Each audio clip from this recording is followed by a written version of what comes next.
Olá pessoal, tudo bem? Nessa aula a gente vai fazer uma revisão de força elétrica resultante, uma importante aplicação da lei de Coulomb, tá certo? Então a gente vai estudar dois casos, um caso mais simples e um caso um pouco mais complexo, depois a gente vai resolver bastante exercício. Olha só, isso é chamado de princípio da superposição, né? Então eu vou considerar que existem diversas cargas distribuídas no espaço e essas cargas elas vão atuar sobre uma, né? Na verdade, elas trocam forças entre si, mas o objeto de estudo vai ser uma das partículas. E o objetivo é encontrar a força resultante sobre aquela partícula. Então, essa aqui aplica uma força naquela partícula, nessa aqui que eu estou chamando de Q0. Essa aqui aplica uma força assim, assim por diante. E eu estou representando a força F como a força resultante sobre ela. Então, eu já fiz a adição vetorial por algum método, pode ser método do polígono, método do paralelogramo, método das projeções, e encontro o valor dessa força resultante. Então é importante saber primeiro que o resultado da força atuante sobre aquela partícula é o resultado de uma adição vetorial, tá certo? E essa adição vetorial ela é conseguida fazendo uma força resultante igual a F1 mais F2 mais F3 vetorialmente, tá certo? Não é algébrico. Embora nesse primeiro caso, que é o caso mais simples, quando as partículas elas estão na mesma direção, olha só, estou colocando aqui partícula 1, partícula 2, partícula 3, duas positivas, uma negativa, elas estão alinhadas, ou seja, elas estão na mesma direção. E as forças, pessoal, elas têm que estar em cima dessa linha tracejada que está aí na tela. Essa reta vai definir a direção das forças atuantes. E a primeira interação que eu vou estudar é a interação entre essas duas positivas aqui, ó.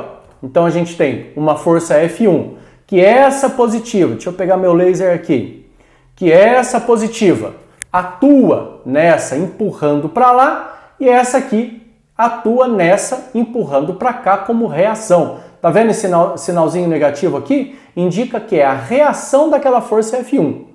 Então, só lembrando vocês, essa interação ela tem que estar de acordo com a terceira lei de Newton, que é a ação e reação. Como é que é mesmo? Né? A toda ação existe uma reação de mesma intensidade, mesma direção em sentidos opostos, aplicadas em corpos diferentes. E é exatamente isso que está acontecendo aí, não é verdade? Agora, vamos considerar a interação entre a primeira positiva aqui da tela e essa negativa.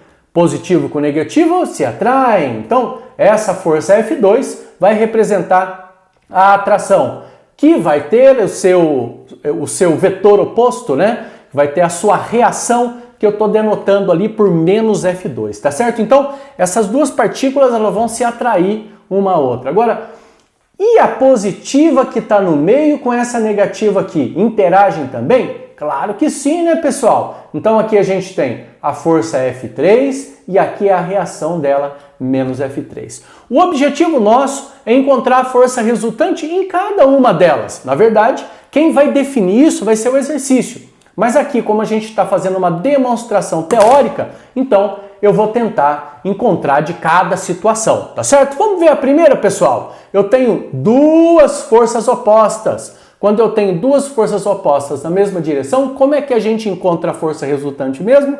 Lembra ou não? Vai ser uma menos a outra, né? Então, uma puxando para cá, outra puxando para cá. Então eu vou ter que subtrair a intensidade das duas e a intensidade da força resultante vai ser F1 menos F2. E quando elas têm a mesma direção e o mesmo sentido, vou ter que fazer a adição. Olha como é que fica. Força resultante, F1 mais F3. Nota bem que aqui eu tenho a força F3, aqui eu tenho a força F1, beleza, pessoal? Na terceira situação, é exatamente a mesma conta que eu faço, é a adição, F2 mais F3. Então, quando elas estão alinhadas, quando está na mesma direção, eu posso fazer adição ou subtração algébrica, tá certo?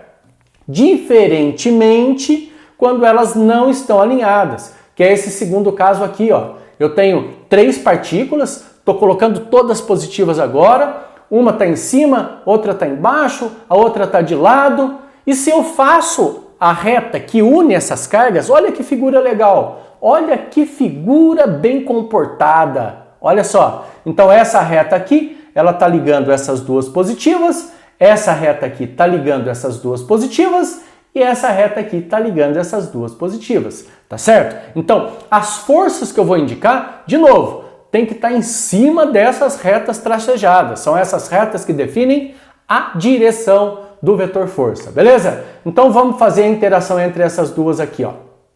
Essa aqui está sendo empurrada por essa para cá e ela, como reação, empurra essa para lá. Então eu vou ter uma ação de um lado, reação do outro.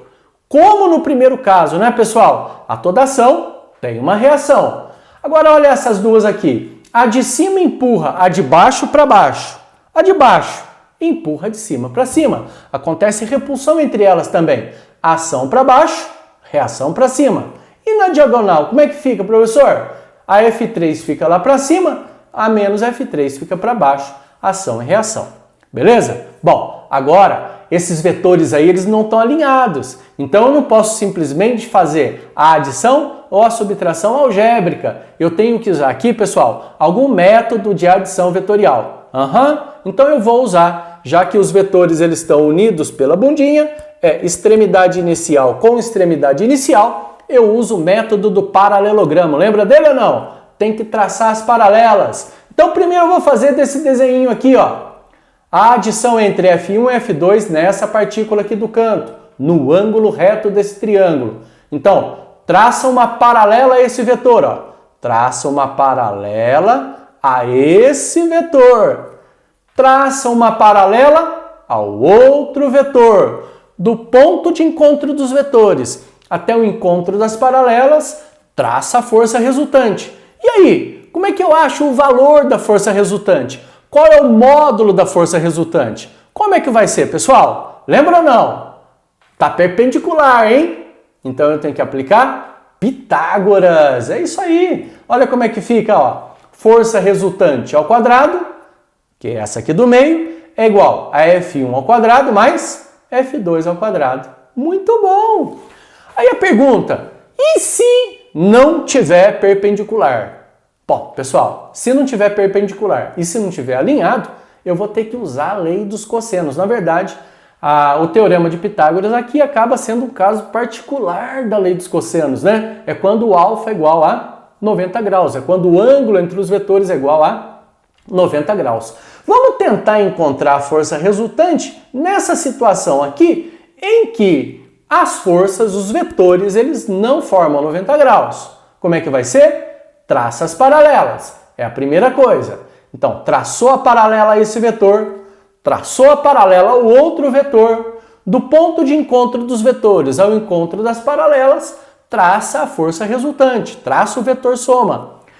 E para encontrar essa força resultante, eu vou precisar desse ângulo formado entre esses dois vetores, pessoal, que eu estou chamando de ângulo alfa. E aí eu aplico a lei dos cossenos adaptada de forma completa. Então fica assim, ó. Força resultante ao quadrado é igual a F1 ao quadrado mais F3 ao quadrado mais 2 vezes F1 vezes F3 multiplicado pelo cosseno do ângulo alfa. Pessoal, essa lei dos cossenos é adaptada porque aqui, ó, eu tenho um sinal positivo e ele deveria ser negativo, tá certo? Quando é aplicado em triângulos. Mas aqui a gente está fazendo uma adaptação para um paralelogramo. Então tem que usar positivo mesmo, tá certo? Então eu vou lá, calculo F1, calculo F3, substituo nessa equação e acho a força resultante. Muitas vezes, esses cálculos eles são extensos, tá? A resolução é trabalhosa, porque para calcular o F1, para calcular o F3, eu tenho que aplicar a lei de Coulomb. E que me dá uma continha razoável, né, pessoal? E ainda depois eu tenho que usar a lei dos cossenos? Vai dar uma conta boa. Vamos ver como é que a gente vai fazer nos próximos exercícios. Como faremos a resolução, por exemplo, desse aqui? Vamos ler? As cargas Q1 e Q1 9 microcoulombs e Q3 25 microcoulombs estão fixas nos pontos A e B. Sabes que a carga Q2 é igual a menos 2 microcoulombs e está em equilíbrio eletrostático. Pessoal, o que significa equilíbrio na física? Força resultante igual a zero. Não pode esquecer disso. Sob a ação de forças elétricas, somente na posição indicada. Determine o valor de x. Então ele quer saber qual é o valor de x para que a partícula Q2 fique naquela posição, fique equilibrada. Beleza? Como é que a gente resolve? Vamos lá para o quadro. Vamos lá, pessoal! Bom, pessoal, esse é o primeiro exercício que a gente vai resolver e você pode notar que a gente tem 3 partículas alinhadas. 2 positivas, a Q1 e a Q3, uma negativa, que é a Q2. O exercício diz o seguinte, que essa partícula Q2, ela tem que ficar em equilíbrio nessa posição. E para isso, ele pede o valor de x, não é isso? Então é assim, olha, essas 2 partículas, elas estão a uma distância x e a distância entre a Q1 e a Q3 é 8, né? Então, qual é a distância entre a Q2 e a Q3? Né? Se eu pegar todo esse valor e tirar esse aqui, eu fico com esse aqui. Então, essa distância entre a 2 e a 3 é 8 menos x. Beleza? Então, para estar em equilíbrio, a gente tem que ter força resultante igual a zero. Então, sobre essa partícula do meio, a força resultante ela tem que ser nula. Já indiquei os vetores, força que estão atuando sobre ela. Por quê? O Q1 e a Q2 existe uma atração. Ah, mas não tem força atuante nessa também, professor? Claro que tem, né, pessoal? Só que o foco desse exercício é essa partícula Q2, então eu só vou indicar a força nela. Então existe uma atração para Q1 e aqui existe uma atração para Q3. O vetor F1 e o vetor F3, eles têm que ter a mesma intensidade para que a força resultante seja igual a zero. Então eu estou fazendo F1 igual a F3, o F1, de acordo com a lei de Coulomb, vai ser K, módulo de Q1, módulo de Q2 dividido pela distância 1 ao quadrado, ou seja, o módulo dessa carga dividido por essa distância ao quadrado, que é igual a F3, que é a força trocada entre a 2 e a 3. K, módulo de Q2, módulo de Q3, dividido por essa distância aqui, que eu estou chamando de D3, ao quadrado. Como é que vai ser? É só a gente simplificar antes. O K dá para simplificar com K, o Q2 dá para simplificar com Q2, e eu fico Q1 sobre D1 ao quadrado, Q3 sobre D3 ao quadrado. Substituindo os valores, ele me disse que a carga Q1 é igual a 9 microcoulombs. Não esquece que o micro é 10 a menos 6. E a carga Q3 é 25 microcoulombs, ou seja, 25 vezes 10 a menos 6, que eu também posso, pessoal, 10 a menos 6 com 10 a menos 6, eu posso simplificar, tá certo? E agora a gente vai usar um artifício matemático aqui, muito importante, muito interessante e que não vai atrapalhar em nada a conta. Se eu tirar a raiz quadrada dos dois lados, eu elimino o quadrado de baixo. E eu noto que o 9 ao quadrado tem raiz, a raiz de 9 é exata, a raiz de 25 é exata. Então eu venho aqui, ó, tiro a raiz quadrada, tanto embaixo quanto em cima dos dois lados. Vamos lá? Raiz de 9, 3. Raiz de x ao quadrado, x. Raiz de 25, 5. Raiz de 8 menos x ao quadrado é 8 menos x. Tá vendo como é simples? E agora é só a gente multiplicar em cruzes aqui, ó. Então vai ficar 3 vezes 8 menos x, que é igual a 5 vezes x, multiplicando em cruzes. E aqui eu tenho que aplicar a propriedade distributiva, né? Então, 3 vezes 8, 24. 3 vezes x, 3x, igual a 5x.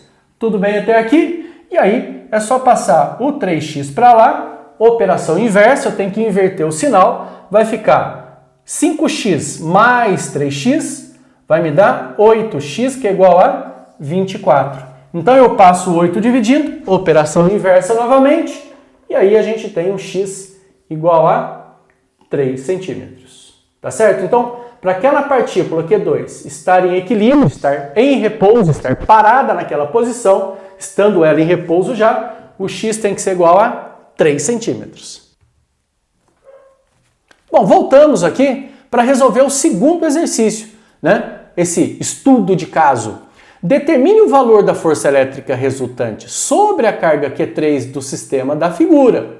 Dados, o Q1 é 2 vezes 10 a menos 10, coulombs. O Q2 é menos 2 vezes 10 a menos 10 coulombs. E o Q3 é 2 vezes 10 a menos 10 coulombs. E o K, que é do vácuo, 9 vezes 10 a nona, em unidades do sistema internacional. Então ele pediu para eu calcular a força resultante sobre quem, pessoal? Sobre Q3, que é essa aqui. Bora lá fazer então? Bom, pessoal, agora a gente vai resolver um exercício que demanda muito cálculo, tá certo? Então a gente vai precisar de muita matemática e também um conhecimento básico de geometria.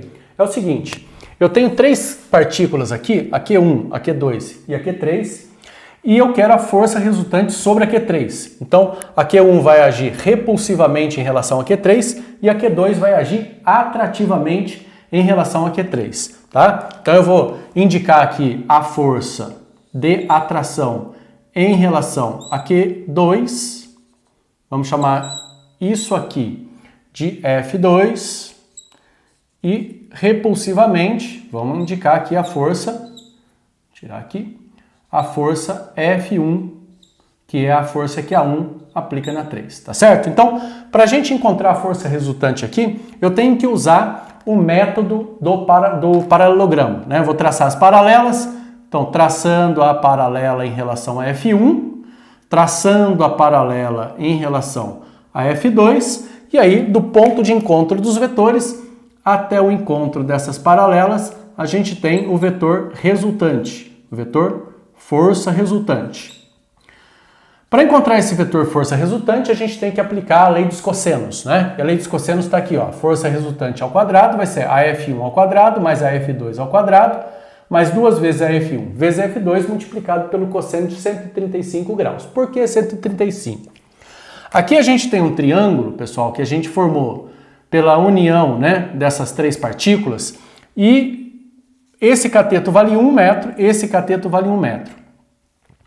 Se a gente tirar a hipotenusa desse triângulo aqui, a gente vai ver que a hipotenusa vale raiz de 2, tá certo? Então tem que aplicar o teorema de Pitágoras, encontrando o valor raiz de 2. E aí, como esses dois catetos eles são iguais, esses dois ângulos aqui, ó, tanto esse ângulo quanto esse ângulo, eles valem 45 graus. Mas não é esse 45 graus que eu vou utilizar. É o ângulo formado entre os dois vetores que eu estou fazendo a adição vetorial. Então eu tenho que pegar esse ângulo aqui, que é o que falta para 180 graus.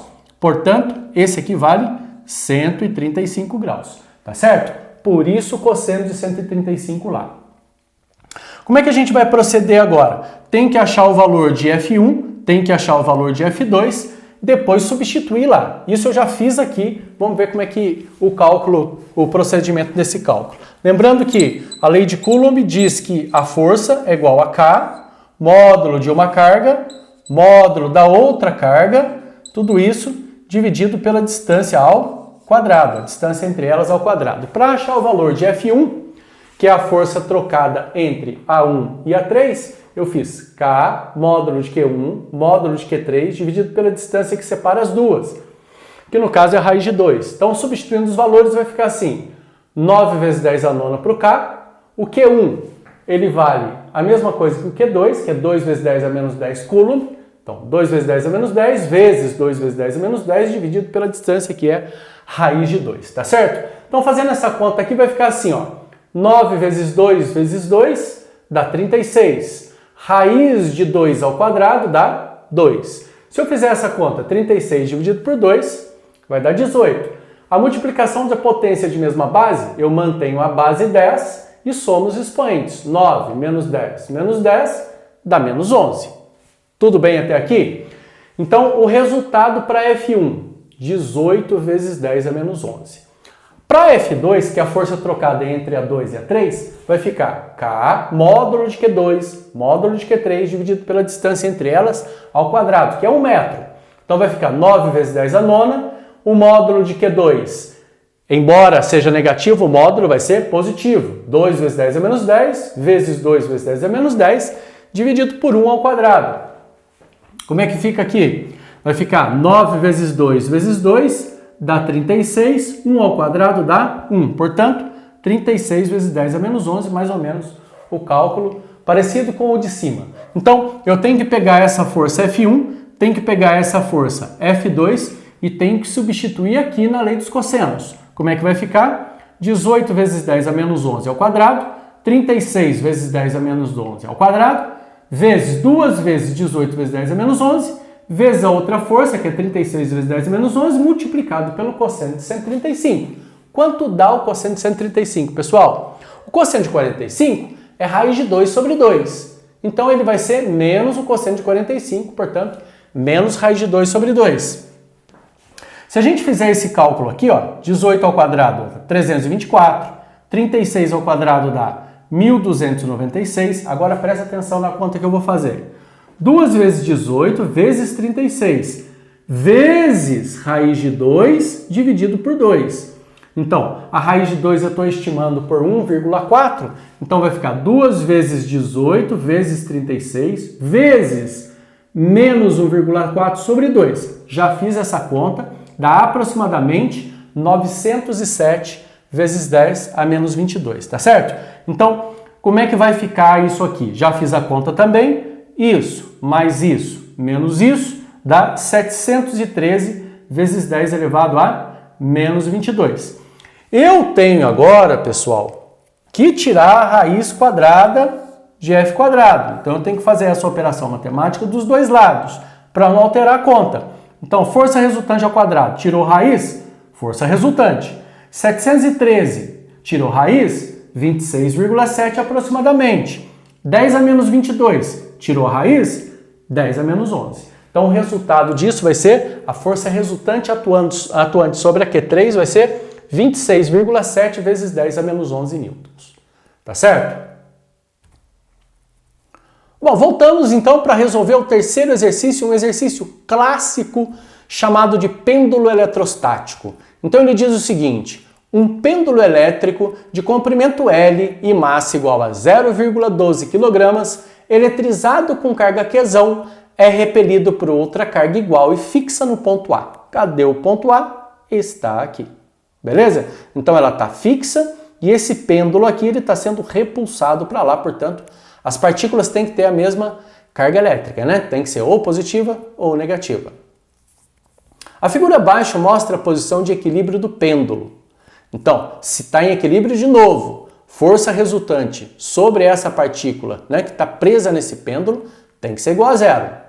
Dados, o G é igual a 10 metros por segundo ao quadrado e o K é igual a 9 vezes 10 a nona em unidades do sistema internacional, que é o K do vácuo, né, pessoal? Ele pediu para calcular qual é o valor da carga Q. Vamos resolver. Bora lá para o quadro.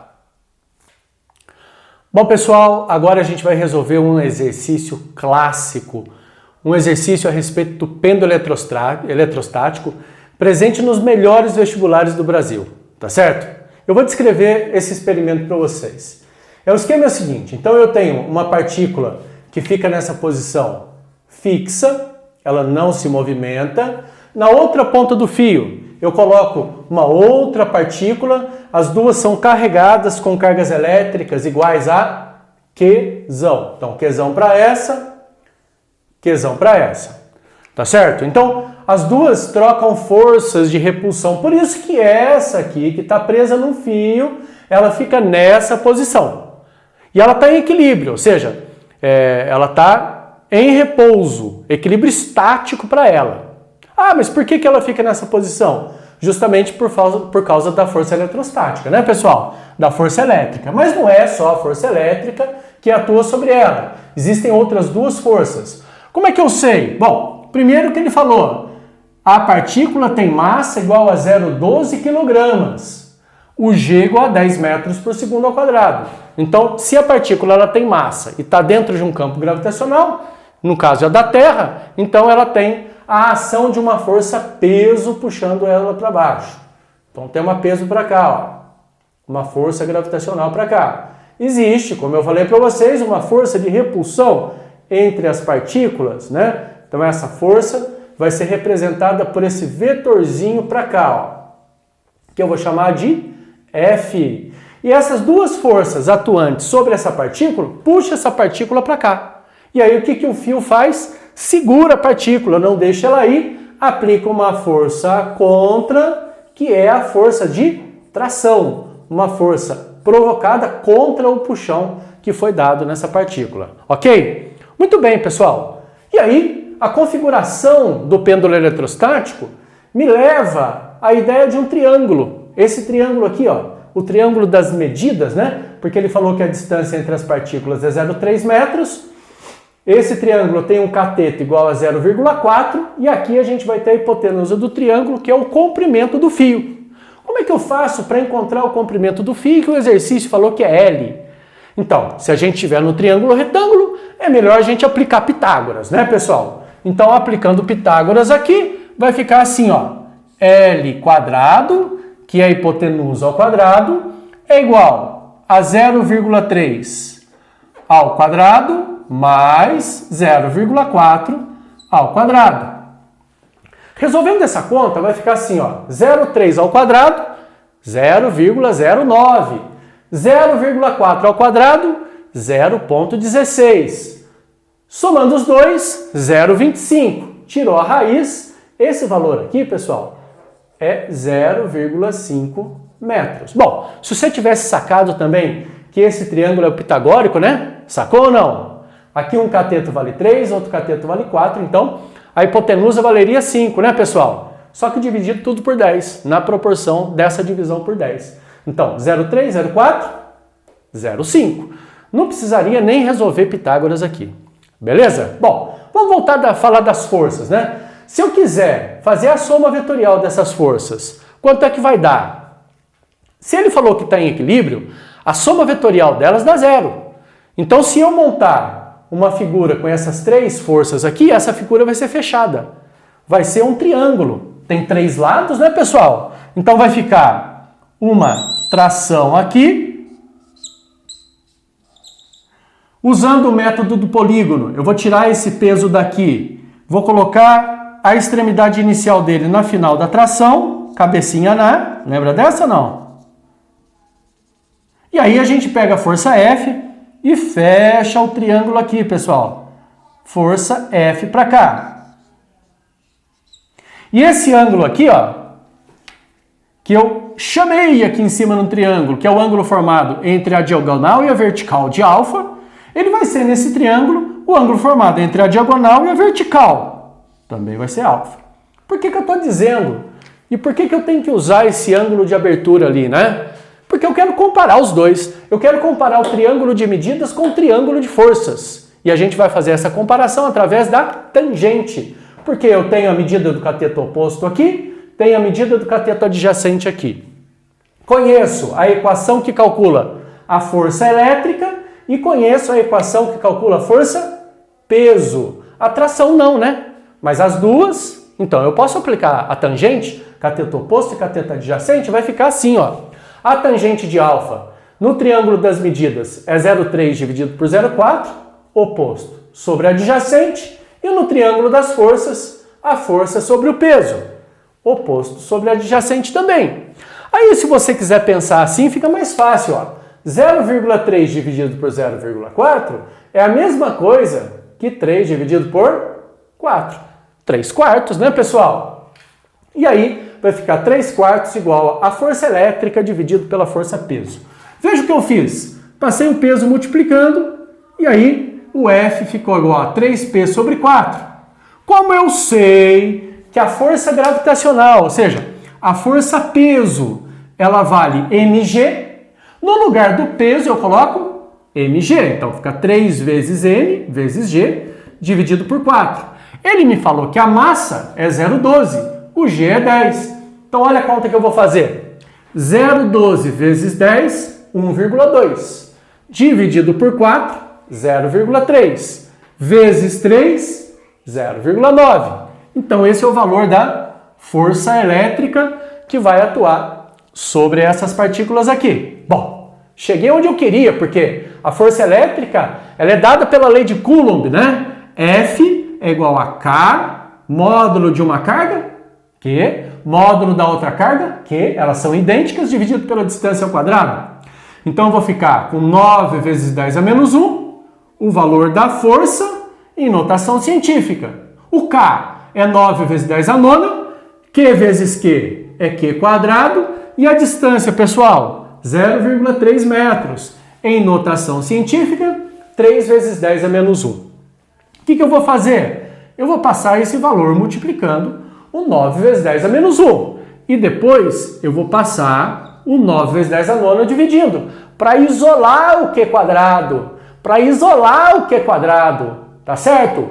Então, fazendo a continha, ó, 3 ao quadrado, 9, guarda aí. 10 a menos 1 ao quadrado, 10 a menos 2, passei multiplicando, então ficou Q quadrado igual a 9 vezes 10 a menos 1, vezes 9 vezes 10 a menos 2, tudo isso dividido por 9 vezes 10 a nona. Vamos tentar fazer essa continha aqui? Fácil, né? Ó, 9 com 9, cai fora. Só fico com 9. Tá aqui. 10 a menos 1 vezes 10 a menos 2, 10 a menos 3. Aí eu vou ficar dividido por 10 a nona, mantém a base, subtrai os expoentes, isso vai ficar 9 vezes 10 a menos 12. Como é que eu faço agora, pessoal? Tira a raiz, eu quero o Q, não o Q quadrado. Tirou a raiz, o Q é igual. Raiz de 9 é 3, raiz de 10 a menos 12 é 10 a menos 6, é só dividir por 2. Ou eu posso escrever 3 microcoulomb, lembra? Então a quantidade de carga de cada uma delas é 3 vezes 10 a menos 6 coulomb ou 3 microcoulombs. Lindo exercício, né, pessoal? Legal. Bom, pessoal, é isso. Os cálculos, eles são extensos, eles são um pouco mais complicados, mas se você seguir o método que a gente está utilizando nessa aula, não tem erro, hein? Tá certo? Então, se tiver dúvidas, deixa aí no comentário que a gente vai tentar solucionar, tá certo? Então, um grande abraço para vocês e até a próxima aula. Beijinho!